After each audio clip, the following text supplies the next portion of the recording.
예, 이번 시간에는 전체 탐색의 기초입니다. 이번 시간의 학습 목표는 전체 탐색 방법을 이해하고 문제 해결에 활용할 수 있다입니다.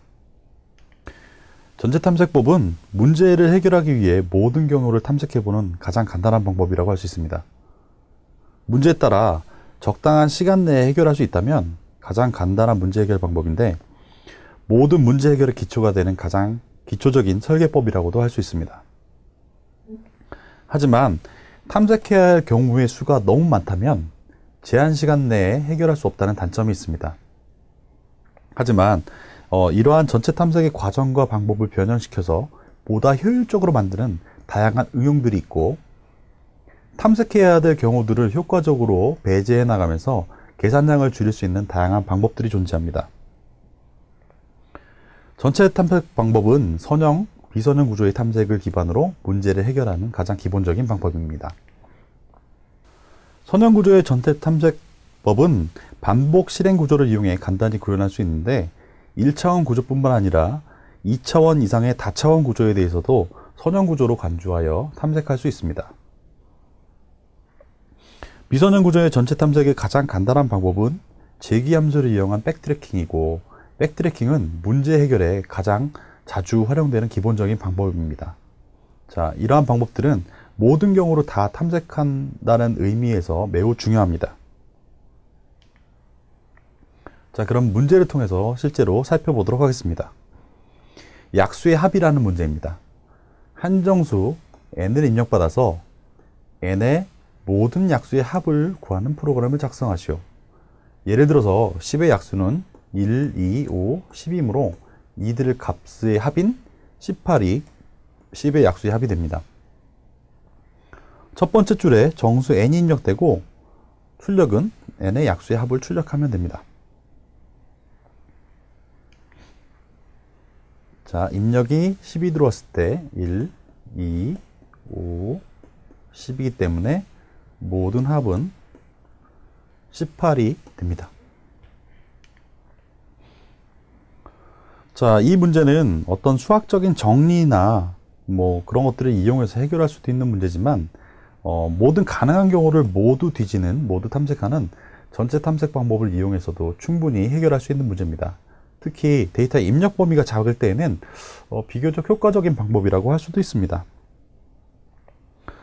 수학에서는 어떤 이상적인 간단한 상황에 대해서 논리, 유도, 정리 등을 통해서 최적화 방법이나 식등을 만들어서 활용할 수 있지만, 정보에서는 그러한 지식 없이도, 그리고 매우 복잡하거나 다양한 조건이 적용되는 상황 등과 같은 경우에서도 거의 똑같은 문제 상황 분석, 논리적 사고, 아이디어 만들기, 문제 해결 방법 등을 통해 모든 경우에 대해서 적용하고 도전해 볼 수 있습니다. 자, 약수의 합의 문제에 대해서 n을 입력받으면 1부터 n까지 모든 정수에 대해서 반복적인 실행을 이용해서 선형 구조를 탐색합니다. 그래서 n의 가능한 약수들을 모두 검사한 후에 그 약수들을 누적해서 값을 구할 수 있습니다. 이럴 경우 계산량은 비고의 n 정도 되고, 주어진 문제에서 n의 최대값이 10만, 10만 정도이기 때문에 이 정도면 전체 탐색으로도 충분히 제한시간, 보통은 1초죠. 1초 내에 충분히 해결 가능한 문제가 됩니다. 하지만 만약에 n의 최대 크기가 10억 이상 된다면 이러한 전체 탐색 방법으로는 해결할 수 없게 됩니다. 하지만 가장 기본적인 방법이라는 의미에서 전체 탐색 방법은 아주 중요하게 됩니다. 이런 어떤 약수의 합을 계산하기 위해서 모두 연산을 이용해서 조건식을 만들고 문제 해결을 시도할 수 있습니다. 자, 핵심적인 코드입니다. 1부터 n까지 어떤 n이 입력됐을 때요, 물론 전역으로 되어 있겠죠. 전역 변수로 인티저 n 이렇게 해서 바깥으로 선언되어 있을 겁니다. 모든 그 n에 대해서 1부터 n까지 모든 경우를 모두를 취해 봅니다. 그래서 나머지가 0이라면, 자, 어떤 n을 i로 나눴을 때 나머지가 0이다. 그럼 나눠 떨어진다라는 소리겠죠. 자, 그랬을 때 i는 약수가 되니까 그 값을 우리가 answer라는 어떤 값에다가 계속 누적시키고 반복시켜서 누적시키고 결국 이 부분에서는 모든 가능한 경우를 모두 전체 탐색하는 것과 같은 의미입니다. 그리고 그걸 갖다가 맨 마지막에 리턴하는 형태의 핵심 코드입니다. 5차식 약수의 합 실행 결과입니다. 자, 10이 입력되었을 때 18이 출력되어야 합니다.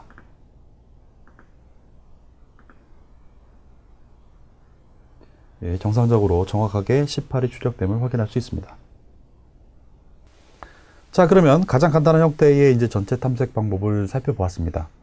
일단은 어떤 계산량의 그런 효율성을 떠나가지고 모든 경우를 다 검색해 본다는 가장 기본적인 방법이기 때문에 살펴보고 있습니다. 물론 제한은 데이터의 입력 범위가 작을 때, 제한된 시간이 충분할 때 가능하다는 얘기입니다.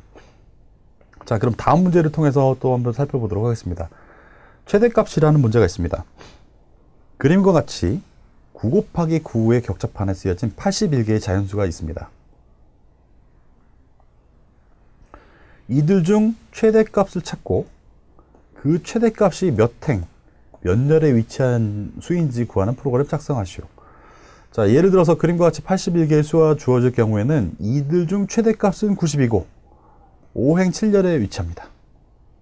자, 여기 있죠. 자, 이런 거를 이 최대값, 어떤 행렬이 주어졌을 때 최대값을 찾기 위해서는 가장 어쨌든 간에 이 모든 부분을 특별한 어떤 그 규칙이 없기 때문에 다 탐색해 봐야겠죠. 자, 입력은 첫째 줄부터 첫 번째 줄까지 한 줄에 9개씩 입력되고 자연수가 주어지고 자연수가 주어지는데 그 값은 100보다 작다. 즉, 이 안에 들어가는 수가 100보다 작다는 겁니다.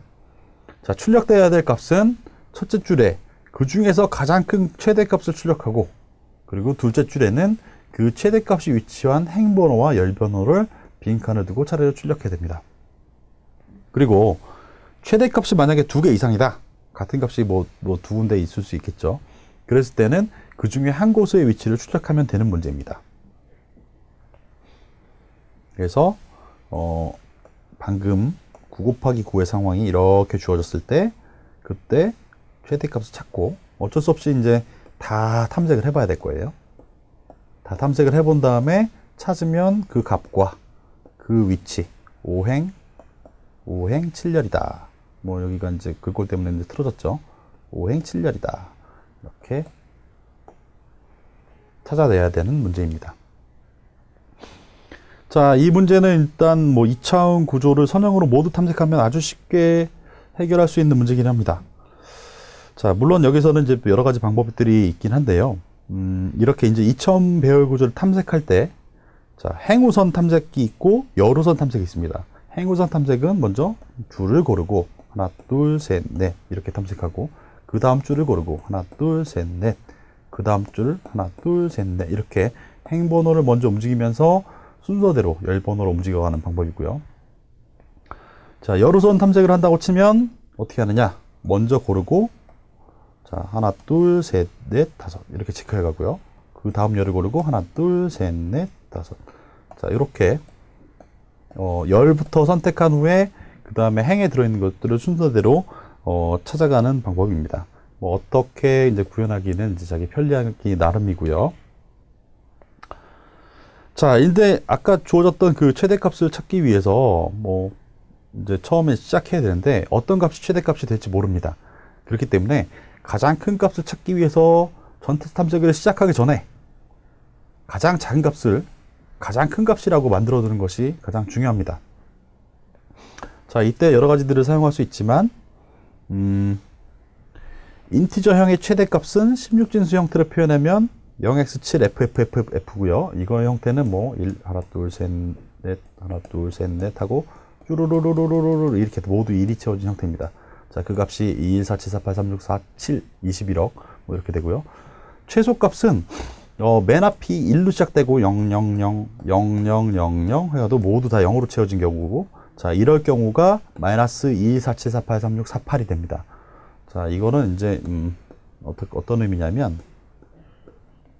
예를 들어서 이렇게 쭉 0으로 채워져 있는 경우 우리가 보통 이제 4바이트 4바이트를 사용하는데 32비트를 쓰죠. 32비트를 쓸 때 얘가 이제 0이 되고요. 여기서 쭉 0이 가다가 1이 올라가면 플러스 1이 되고요. 여기서 1이 빠지면 1 다 1 채워지는데 얘가 마이너스 1이 됩니다.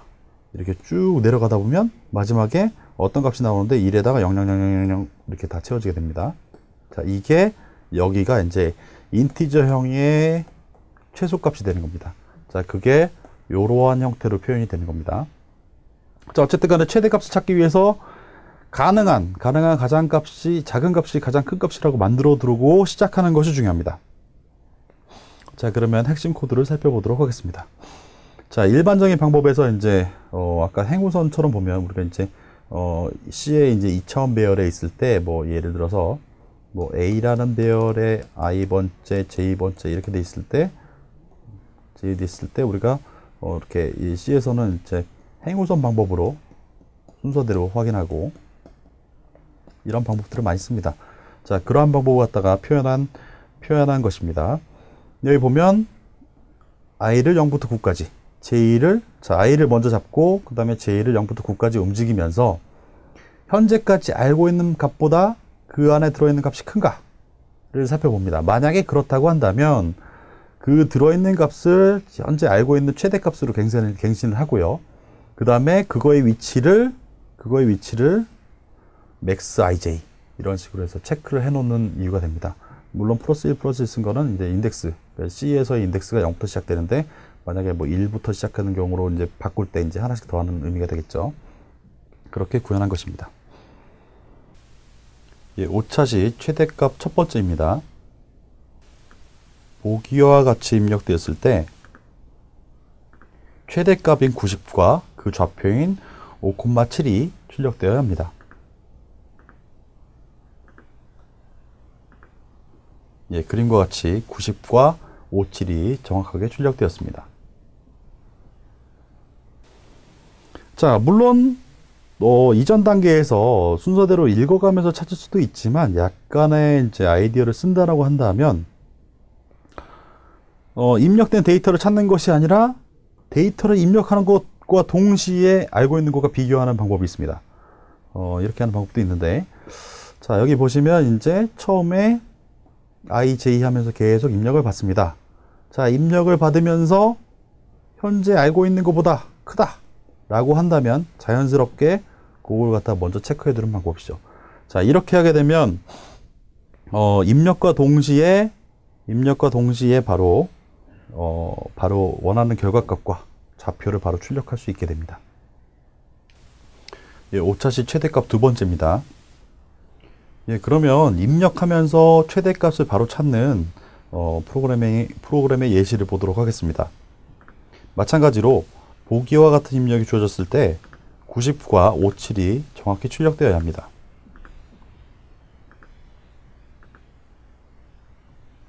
예, 90과 57이 정확하게 출력되었습니다. 자, 이번 시간의 내용을 정리하면 다음과 같습니다. 전체 탐색 방법은 가능한 모든 경우들을 조사하는 방법으로서 가장 간단한 문제 해결 기법입니다. 자, 지난 시간에 깊이 우선 탐색이나 너비 우선 탐색이나 여러 가지들을 살펴봤지만 또 한편으로 이번에는 모든 입력되어 있는 데이터들을 다 살펴보고 원하는 값과 좌표들을 찾아내는 걸 봤지만 기본적으로는 입력되는 모든 데이터들을 모두 검색한다는 의미에서 전체 탐색이라는 의미가 있습니다. 그리고 가장 기본적이고요. 그리고 이랬을 때 이제 우리가 이제 여태까지는 잘 구분하지 못했지만 가장 기본적인 전체 탐색 방법은 반복 실행 구조를 활용해서 모든 경우에 대해서 검사하는 방법이라는 것입니다. 자, 물론 한계는 데이터가 작은 경우에, 데이터가 작고 제한 시간이 충분한 경우에는 사용할 수 있지만 만약에 그거보다 더 큰 데이터나 제한 시간이 작다라고 한다면 이 방법은 좀 더 개선해야 될 필요가 있게 됩니다. 자, 이렇게 이번 시간의 학습 내용을 마치도록 하겠습니다.